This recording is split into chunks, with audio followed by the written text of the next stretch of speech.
تعریفات و تمجیدات اللہ خالق ارض و سما کے لیے ہیں،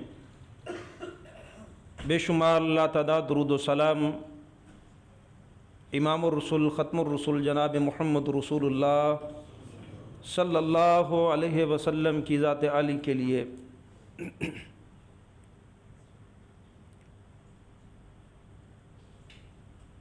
محترم سامعین کرام اور معزز سامعات،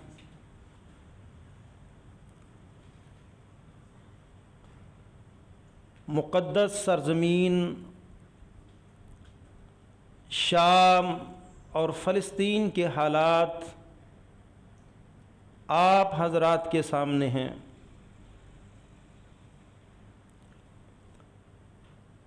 وہاں صہیونی طاقتیں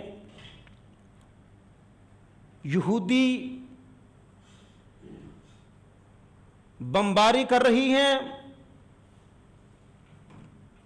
بچے بوڑھے خواتین سب خون میں لت پت ہیں، اور یہاں تک کہ جو علاج معالجے کی جگہیں ہسپتال ہیں وہ بھی ان کی درندگی سے محفوظ نہیں ہیں۔ یہ ایسا کیوں ہے؟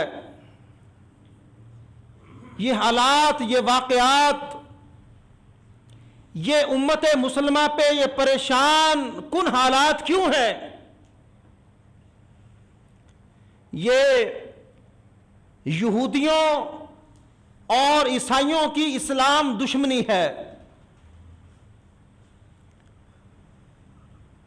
جس کا ذکر اللہ تعالیٰ نے قرآن مجید میں کیا ہے۔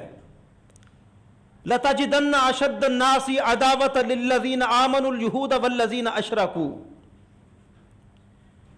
کہ اے نبی صلی اللہ علیہ وسلم ان لوگوں کو بتائیں، اپنی امت والوں کو سمجھائیں کہ تمہارے سب سے بڑے دشمن یا یہودی ہوں گے یا مشرک ہوں گے۔ دیکھ لیں آج یہودی مسلمانوں کے ساتھ کتنی بڑی دشمنی لے رہے ہیں، اور جو مشرک ہیں اس شرک کی بیماری کے اندر یہودی بھی مبتلا، عیسائی بھی مبتلا، اور اللہ رب العزت کی زمین کا سب سے بڑا مشرک ہندو بھی آپ کا سب سے بڑا دشمن ہے۔ اسرائیل ہندوستان گٹھ جوڑ آپ کے سامنے ہے، اور یہ اللہ تعالیٰ تمہیں بتا رہا ہے، سمجھا رہا ہے، اور یہ تمہارے ساتھ دشمنی کب تک رکھیں گے؟ وَلَن تَرْضَ عَنْكَ الْيَهُودُ وَلَا النَّصَارَىٰ حَتَّىٰ تَتَّبِعَ مِلَّتَهُمْ۔ مسلمانوں، یہ یہودی اور عیسائی اور یہ مشرک اس وقت تک تم سے یہ جنگ کرتے رہیں گے جب تک تم یہودی یا عیسائی نہیں ہو جاتے۔ حل پھر کیا ہے؟ دو ہی حل ہے میرے بھائیوں، ایک حل آپ کو منظور نہیں ہے اور دوسرا کرنے کے لیے تیار نہیں ہے۔ یا تو اپنا مذہب چھوڑ دو، یہودی ہو جاؤ، عیسائی ہو جاؤ، اللہ کہتے ہیں تب تم سے راضی ہوں گے، اگر تم راضی کرنا چاہتے ہو۔ اگر تمہیں اپنی معیشتوں کی فکر ہے، اپنے خطوں کی فکر ہے، اپنی عزتوں کی فکر ہے، تو پھر ہو جاؤ یہودی ہو جاؤ۔ اگر نہیں تو دوسرا رستہ، الجہاد ماضٍ الی یوم القیامہ ولا یبطلہ جور جائر ولا عدل عادل، یہ دوسرا راستہ ہے کہ جس سے ہم سب چشم پوشی کیے ہوئے ہیں، کیونکہ یہ بھائی مشکل ہے، مشکل راستہ ہے۔ جانے دینا، گھر بار چھوڑنا، بچوں کی قربانی، بیویوں کی قربانیاں، والدین کی قربانی، علاقے محلے کی قربانی، کاروبار انڈسٹری کی قربانی، علاقے سے محبت کی قربانی، یہ میرے بھائیوں جہاد بڑی قربانیاں مانگتا ہے، پھر تمہیں عزتوں سے نوازتا ہے۔ دنیا کی بے شمار مثالیں آپ کے سامنے ہے، اور وہ مثال جو میں بار بار دینے پر مجبور ہوں وہ افغانستان کی مثال۔ خطبہ بڑا وقت درکار ہے اس کے لیے، لیکن میں اپنی بات کو کوشش کروں گا کہ محدود رکھوں۔ یہ بنی اسرائیلیے، یہ اسرائیل والے ہیں کون؟ پہلا سوال۔ یہ یعقوب علیہ السلام کی اولاد سے ہیں، یہ 12 قبیلے یہ ان کی اولاد سے ہیں۔ جب ان کی سرزمین، انبیاء کی سرزمین، یہ شام ہے، فلسطین ہے، یہ اس آیت کے اندر اس کے بارے میں ذکر ہے نا، یا قوم ادخلوا الارض المقدسۃ التی کتب اللہ لکم، یہ مقدس سرزمین ہے۔ کیوں؟ اس کے اندر بہت سارے انبیاء آئے۔ شام کی سرزمین، فلسطین کی سرزمین، یہ انبیاء کی سرزمین ہے، اور اپنے وقت کا سب سے بڑا متقی اور پرہیزگار کون ہوتا ہے؟ نبی ہوتا ہے، اور تقوی اور پرہیزگاری کے اثرات ہوتے ہیں، دینداری کے اثرات ہوتے ہیں۔ یہ سبب ہے کہ اللہ تعالیٰ نے اس زمین کو مقدس بھی کہا، اور ساتھ فرمایا بارکنا فیہا، اس کے اندر بھی اللہ نے برکت دی ہے، اس کے ارد گرد بھی برکت دی اللہ تعالیٰ۔ تو یہاں موسیٰ علیہ السلام، یعقوب علیہ السلام، اسحاق علیہ السلام، ابراہیم علیہ السلام اور لوط علیہ السلام بھی یہاں ہجرت کر کے آئے۔ یحییٰ علیہ السلام، بڑے انبیاء، موسیٰ اور عیسیٰ علیہ السلام، زکریا علیہ السلام، داؤد علیہ السلام، یہ سارے انبیاء اسی سرزمین پر آئے، اسی لیے اس زمین کو انبیاء کی سرزمین کہا جاتا ہے۔ تو اس اعتبار سے یہ مقدس ہے۔ اور دوسری بڑی بات، اس کو مقدس کیوں کہا گیا؟ کہ یہاں عیسیٰ علیہ السلام بھی دوبارہ جب آئیں گے تو جو دمشق کی جامع مسجد، اسے عام یہ مشہور ہے، لیکن جو حقیقت ہے وہ یہ منارہ ایک الگ منارہ ہے، مشرقی جانب،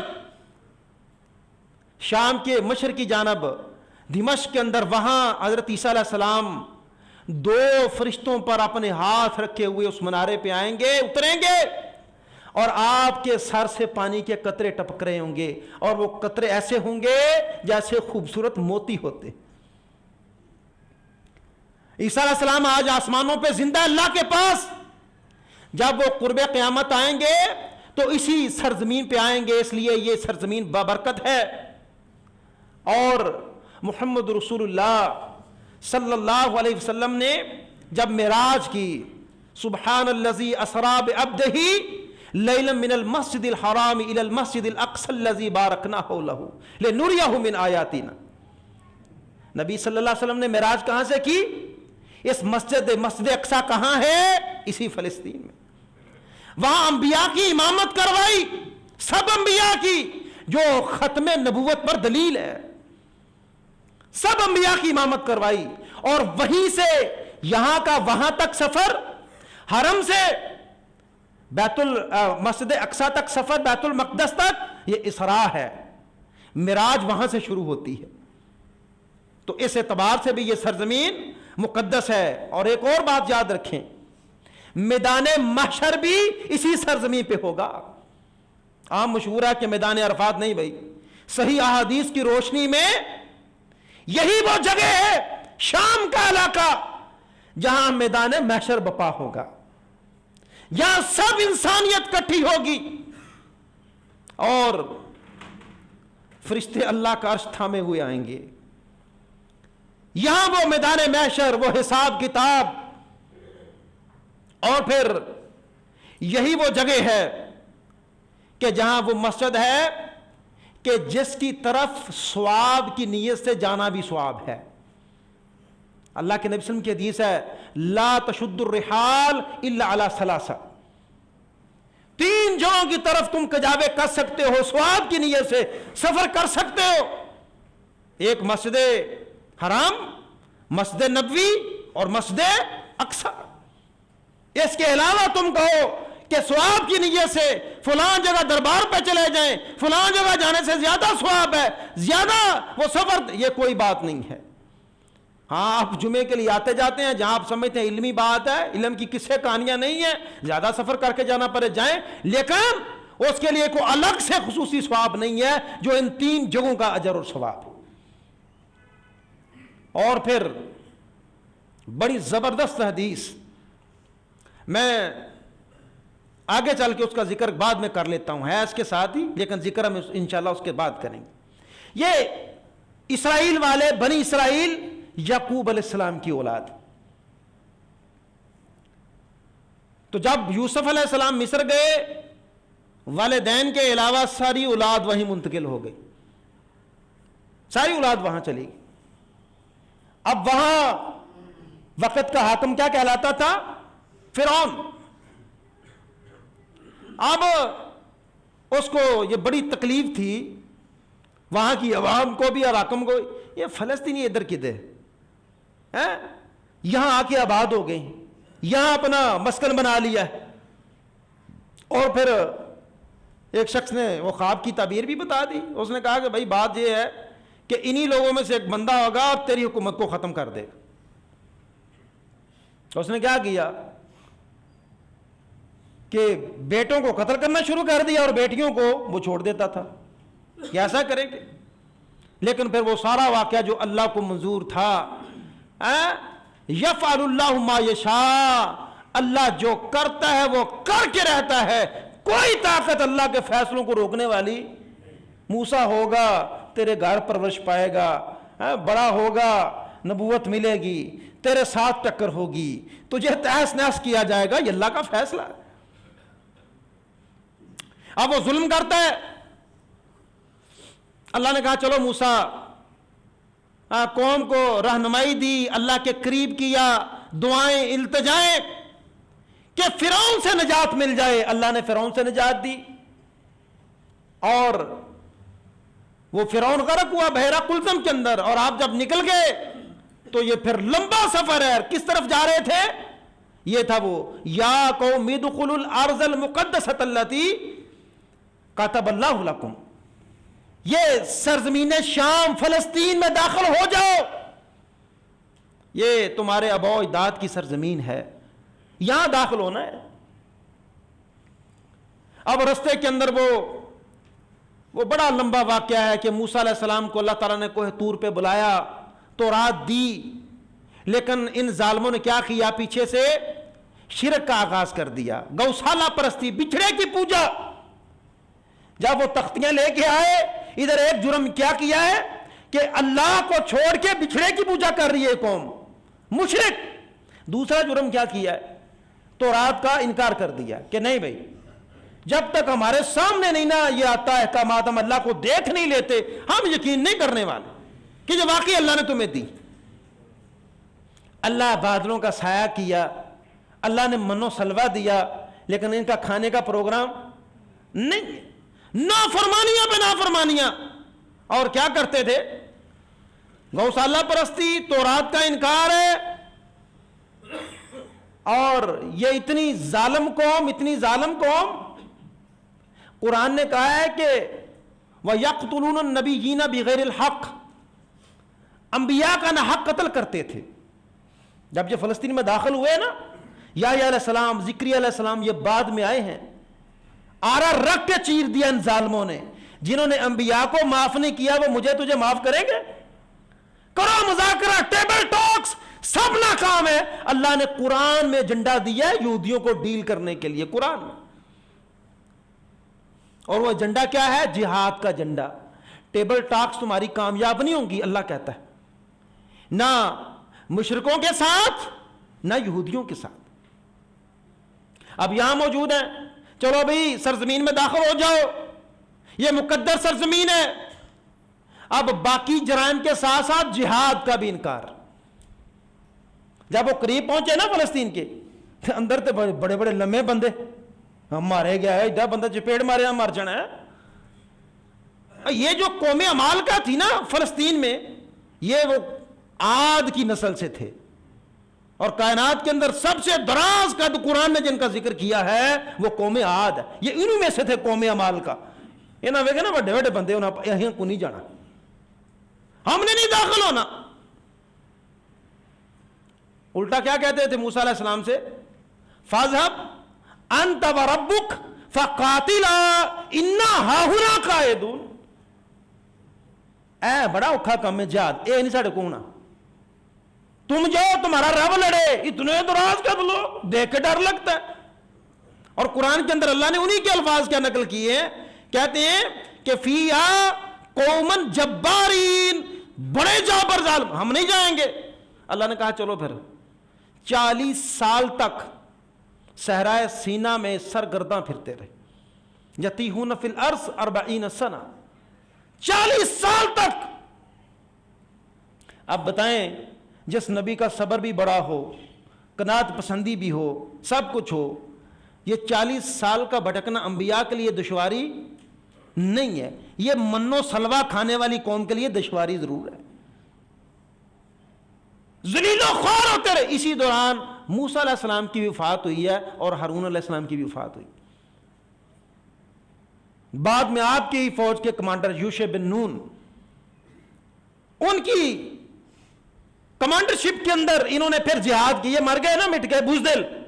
یاد رکھیں، ہے جرم ضعیفی کی سزا مر کے مفاجات. یہ کائنات ایک یونیورسل ٹروتھ ہے، شعر کا حصہ ہے لیکن یونیورسل ٹروتھ ہے جرم ضعیفی کی سزا مر کے مفاجات. یہ ادھر ہی ذلیل ہو کے بھٹک گئے ہیں، کہتے ہیں ادھر آباد دیے چلے گئے، آگے گئے تھک گئے، چلو یار کتے غلط پاسے نہ آ گئے. یہ دوسری طرف سفر، یہ 40 سال تک صحرا سے نکل نہیں پائے. یوشع بن نون کے ساتھ جہاد کیا ہے تو وہاں وہ داخل ہوئے. جہاد کی برکت سے وہ علاقہ فتح ہوا ہے. اور ایک بات یاد رکھیں، یہ اکثر کہانیاں کس سے بنے ہوئے، وہ فلاں کام ہوا اللہ نے سورج روک دیا، حضرت فاطمہ کے سر سے کپڑا اترا تو اللہ نے سورج روک دیا، اس طرح یہ ساری کہانی ہیں. یہاں سورج اللہ نے روکا صحیح حدیث کے مطابق.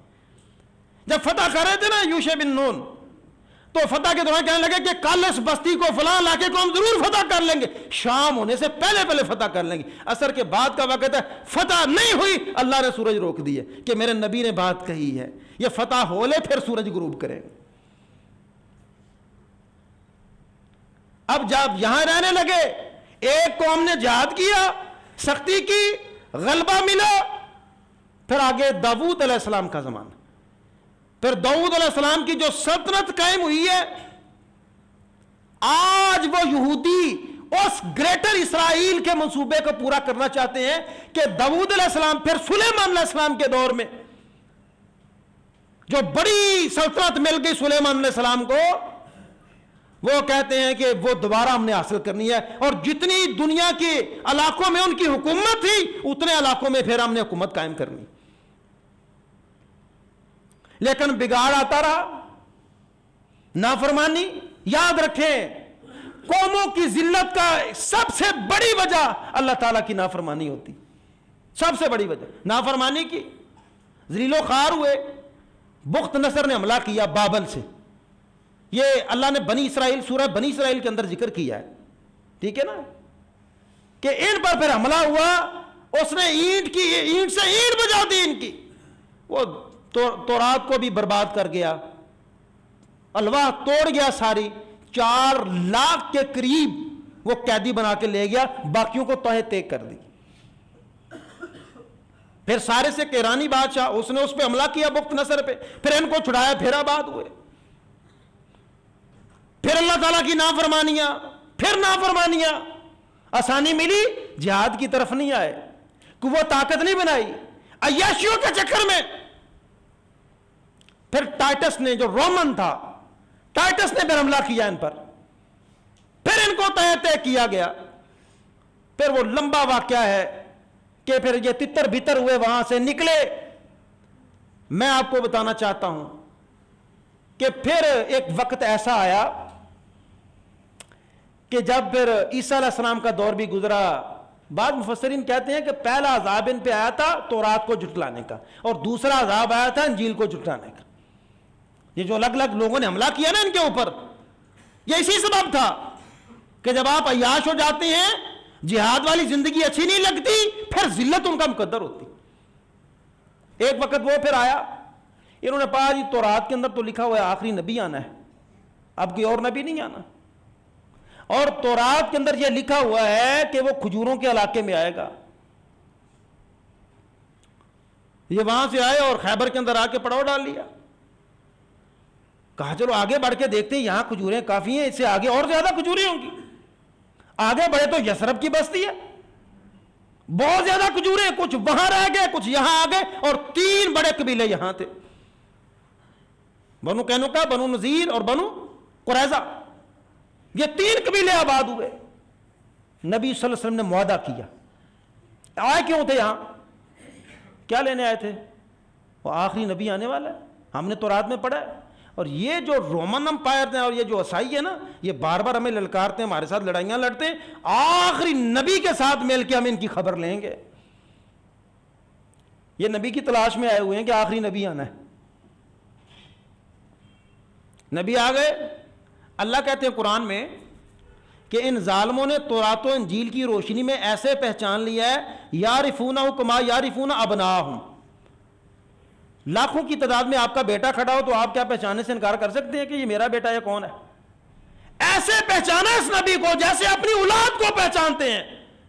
لیکن انکار حسد, بغض اور عناد کی وجہ سے کیوں نہیں ایمان لائے؟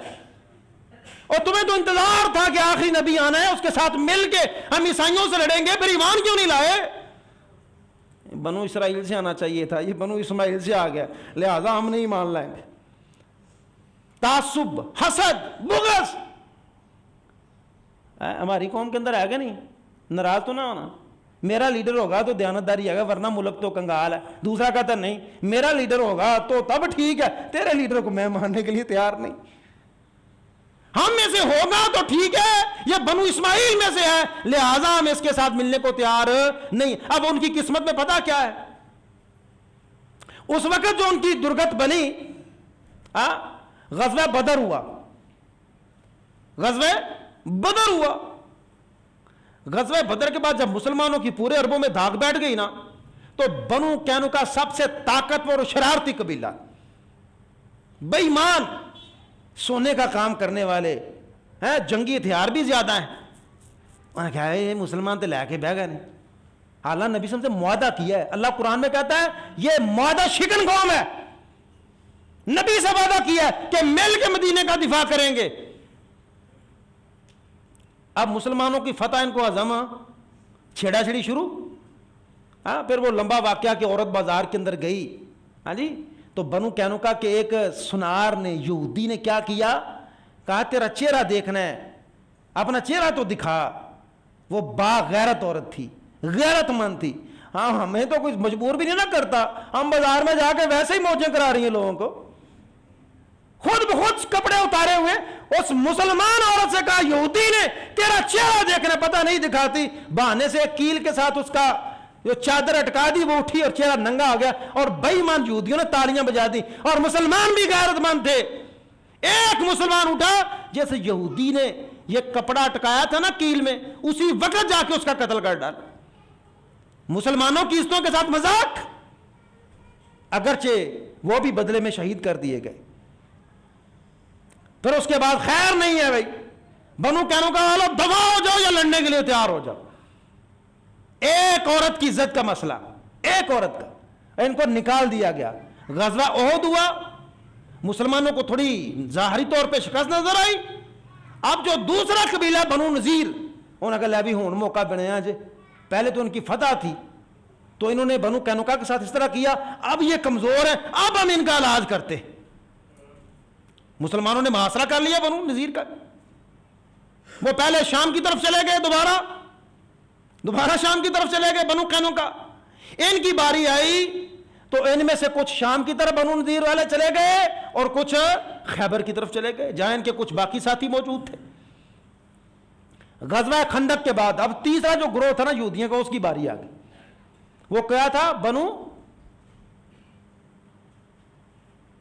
قریظہ. وہ کون سے تھے, بنو یار نال گلا یاد رکھیا کرو, میں تو انجی سبق پڑھانا, میں چنگا کوئی جوش تقریر کرنا. بنو قریظہ تیسرا قبیلہ. اب غزوہ خندق ہوا ہی ان کی وجہ سے. آج وہ بھی باہر سے 10,000 کا لشکر آئے, اندر ہم بیٹھے ہیں, مادہ تو ہے لیکن جب تم باہر سے آؤ گے اندر سے ہم لڑ پڑیں گے, مدینے کی اینٹ سے اینٹ بجاتے ہیں. لیکن پھر اللہ کے لشکر تو ہے نا آسمان پہ. 1 ماہ سے زیادہ کا محاصرہ. سچی بات ہے میں سورہ احزاب کی روشنی میں خالی غزوہ خندق کا ذکر کروں 2-3 جمعے کم ہے کہ مسلمانوں کے کلیجے حلقوں کو قرآن نے یہ نقشہ کھینچا ہے کہ زبردست محاصرہ تھا کہ مسلمان بچ نہیں پائیں گے. 10,000 کا لشکر باہر ہے اور اندر بھی بنو قریظہ کے یہودی. بہرحال اللہ نے ہواؤں کو بھیجا, طوفان آئے, ان کے خیمے اکھڑے, بھاگے, ان کو تہہ تے کیا گیا, بنو قریظہ کو تہہ تے کیا گیا اور مدینہ طیبہ کو یہودیوں سے پاک کیا گیا. دوبارہ یہودیوں کا داخلہ مدینہ طیبہ میں نہیں. آج پھر 1948 کے اندر یہ یہاں جو موجود ہیں اسرائیل, یہاں ان کو باقاعدہ تاج برطانیہ کی اجازت سے بسایا گیا اور اس لیے وہاں آباد ہوئے کہ یہ عرب سینٹر ہے دنیا کا, جس طرح میں نے پچھلے خطبات کے اندر عرض کیا. یہاں سے پھر پوری دنیا کے اوپر حکومت کرنی ہے اور وہ کہلائے گا گریٹر اسرائیل. گریٹر اسرائیل کے چکروں میں. اور میرے بھائیوں آپ سے میرا ایک سوال ہے, آخری بات عرض کرتا ہوں, باتیں بہت ساری ہیں چھوڑ رہا ہوں وقت کی وجہ سے. اگر ایک حماس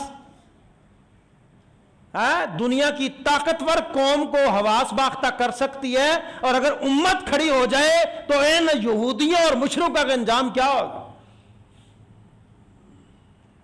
کیا انجام ہوگا؟ اکثر آخری سوال کا جواب دے لوں پھر بات ختم کرتا ہوں. اکثر لوگ پوچھتے ہیں نوجوان مولانا ہم کیا کریں, ہمارے لیے کیا حکم ہے, ہم کیا کر سکتے ہیں, ہمارے اوپر پابندی ہے, ہم تو جا نہیں سکتے, کریں کیا؟ میرے بھائیوں بہت سارے کام ہیں کرنے والے. جنگ ہو یا امن, جنگ ہو یا امن. اسرائیل کا ہر بچہ اسلحہ سیکھتا ہے, اسرائیل کا ہر بچہ اسلحہ سیکھتا ہے. تمہارے پاس چانس تھے ٹریننگ سینٹروں کے اندر ٹریننگ کرنے کے, فتنے بڑے, ٹریننگ سینٹر بند, تم تو اب وہ بھی نہیں کر سکتے. اس لیے نبی صلی اللہ علیہ وسلم نے فرمایا تھا بادروا بالاعمال فتنن کا قطاع اللیل المظلم. لوگوں نیک اعمال میں جلدی کر لو قبل اس کے کہ فتنے آ جائیں اور تم نیک اعمال نہ کر سکو. موقع ضائع کیا ہم نے. میں اکثر کہا کرتا ہوں جاؤ سرچ کرو, 3-4 گریڈ کا بچہ M16 تک کی گن وہ ٹریننگ لیتا ہے اور 17 سال تک قانون ہے, جو ٹریننگ نہیں لیتا اس کے خلاف کارروائی کی جاتی. تمہیں مجھے بے وقوف بنایا, جس پہ قبضہ کرنا ہے اس کو پہلے دہشت گرد قرار دو. افغانی دہشت گرد ہیں, شامی دہشت گرد ہیں, فلسطین والے دہشت گرد ہیں, پاکستانی کشمیر چھڑانا چاہتے ہیں یہ دہشت گرد ہیں, عراق والے عراق چھڑانا چاہتے تھے یہ دہشت گرد ہیں. اور بڑے دکھ کی بات ہے ہماری پبلک نے ان کے پروپیگنڈے کو قبول کیا. انہوں نے کہا داڑھی والا دہشت گرد ہوتا ہے.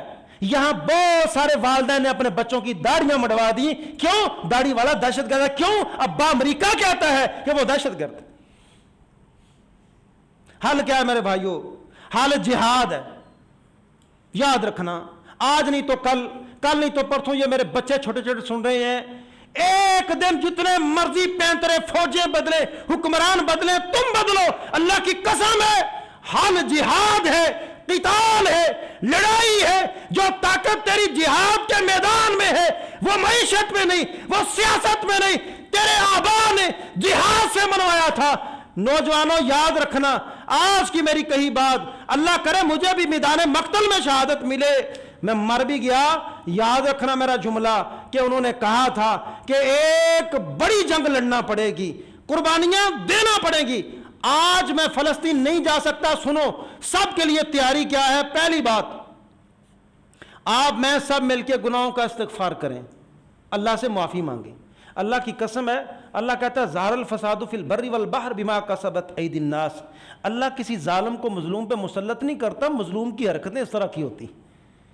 اگر وہ قائم رہے, اللہ کی فرما برداری میں رہے, کیسے ہو سکتا ہے قوم فرما بردار بھی ہے, مجاہد بھی ہے, پھر کوئی دوسرا غلبہ پا جائے؟ ایسا ممکن. پہلی بات, اپنے گناہوں کی معافی مانگے. میں کروں کیا؟ میں کئی نوجوان ہمیں ملتے ہیں, مولانا بتائیں میں فلسطین جا سکتا ہوں؟ میرا سوال ہوتا ہے فجر کی نماز جماعت کے ساتھ پڑھتے ہو؟ نہیں وہ تو کوئی نہیں، تو میں فلسطین چپیڑا کھان جانے، میں فلسطین جا رہا ہوں۔ اور بھائی اس بات کو یاد رکھو، 5 وقت کی نماز اور جو شب بیدار لوگ ہیں، میری بات پلے باندھنا، جہاد عام بندے کے بس کی بات نہیں ہے۔ جو شب بیدار ہے، رب سے ربط اور تعلق پکا ہے، وہ جہاد کر سکتا ہے۔ تم فجر دی نماز نہیں پڑھتا، زہر اثر مغرب عشاء گئیاں، میں لڑن جانا، تو چپیڑا کھان جانا۔ پہلا حل اللہ سے استغفار کرے، جو نمازیں چھوٹی ہیں ان کی استغفار کریں، 5 وقت کے نمازی بنے۔ نمبر 2، دعائیں کثرت سے کریں۔ کر سکتے ہو نا دعا؟ اللہ کے نبی صلی اللہ علیہ وسلم کی حدیث ہے کہ مسلمان کی پشت کے پیچھے جب مسلمان بھائی دعا کرتا ہے اللہ اس کو قبول کرتا ہے۔ دعا کرو گے انشاءاللہ، کثرت کے ساتھ دعائیں کریں۔ انشاءاللہ آج ہم بھی نماز میں دوسری رکعت میں قنوت نازلہ کریں گے، سجدے میں جانے سے پہلے ہم انشاءاللہ قنوت نازلہ کریں گے۔ تیسری بات، وَأَعِدُّوا لَهُم مَّا اسْتَطَعْتُم مِّن قُوَّةٍ، ایکسرسائز کرو، ورزش کرو، جم جاؤ، طاقت اکٹھی کرو۔ ہمارا مدعا کچھ اور ہے، میرے فزیکل فیچرز اچھے ہوں گے، ممکن ہے اپوزٹ جینڈر اٹیک کرے۔ سمجھ آ رہی ہے میری بات؟ اب میں وہ کھلے بات بچے بیٹھے میں کیا بات کہوں؟ میں اپنے فزیک کو اس لیے سیٹ کرتا ہوں کہ میں اٹریکٹیو صرف نظر آؤں۔ اللہ کی قسم تو جم جا اس نیت سے کہ اللہ یہ وجود تو نے دیا ہے تیرے دین کے دفاع کے لیے، امت کے دفاع کے کام آئے۔ اللہ کی قسم تیرا جم جانا بھی ثواب ہے۔ ہر طرح کی مدد کے لیے تیار رہیں، آج نہیں کل، پرسوں ترسوں تمہیں قربانیاں دینا پڑیں گی، اور لیڈنگ انشاءاللہ لیڈنگ رول آپ نے پلے کرنا ہے، کوئی اور قوم نہیں کرے گی، آپ کریں گے، یہ سب کانٹیننٹ کے مسلمان کریں گے انشاءاللہ۔ اور 5ویں بات، میڈیا سے متاثر ہونے کی ضرورت نہیں ہے۔ یہ جو دہشت گردی ہے نا، یہ میڈیا سے آپ متاثر ہیں اور شدید متاثر ہیں۔ میڈیا سارا بکاؤ مال یہودیوں سے پیسے لے کے ان کی باتیں یہ کرتے ہیں، یہی ہمیں ڈرایا کرتے تھے، اوے مذاق سمجھتے ہو، امریکہ افغانستان مار دینا، بڑا جہاد کر دے، پھڑے جاؤ گے، مارے جاؤ گے۔ کہاں میں تیرا باپ ہو؟ کیا بنی اس کے ساتھ؟ تجھے پتہ نہیں ہے رب کے ساتھ تعلق والے خالی ہاتھ بھی ہوں تو اللہ ان کی چھڑیوں کو تلواریں بنا دیتا ہے۔ تو اپنے آبا کا میدان بدر بھول گیا۔ اور 6ٹھی بات تھوڑی سی ناگوار ہے، قبول کر لینا، رہنمائی لینی ہے نا تو علماء سے لیں۔ رہنمائی لینی ہے نا علماء سے لیں۔ پاکستان بننے سے پہلے سے لے کے نا آج تک یاد کر لیں میری بات، ہر جگہ جہاں جان کی ضرورت پڑی ہے نا، علماء نے، مدرسے کے بچوں نے، علماء نے مجاہدوں نے دیا، سیاستدانوں نے جانے نہیں دی ہیں۔ وہ شہید جمہوریت بنتے رہے ہیں، شہید اسلام کو نہیں بنا۔ ان سے رہنمائی لیں، یہ اللہ کی قسم ہے، وقتی طور پہ تمہیں کڑوے لگیں گے لیکن یہ تمہاری عزتوں کے دفاع کے بھی یہ پہرے دار ہیں، مجاہد ہیں، اور اللہ کے دین کے دفاع کے بھی یہ پہرے دار اور مجاہد ہیں۔ اللہ سمجھ کے عمل کی توفیق عطا فرمائے۔ سبحان